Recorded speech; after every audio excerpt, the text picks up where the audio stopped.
Hello, traders. FX Pip Collector here. Today is Thursday, September 4th, and this is my analysis for gold, and we are on the 4-hour time frame.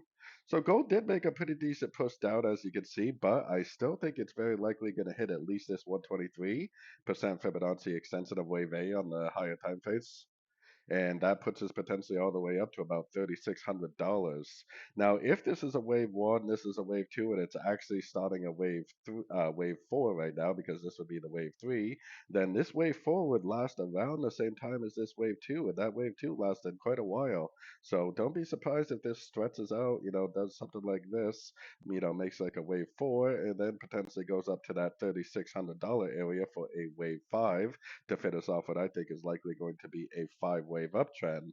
Now, going down to the 1 hour time frame, I mean, we can't rule out the possibility of it going up, but to me, this definitely looks impulsive. It's probably going to make a correction to the move down for like a wave B, and if it goes down again, makes a wave C. If it goes right to a fib level and then it makes an impulsive turn to the upside, then definitely take it as a long.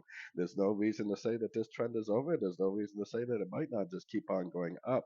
The only thing I would be cautious about is if it is making a wave four on the 4 hour time frame, then it's going to stretch out into a much bigger correction than this little ABC that I'm drawing right here.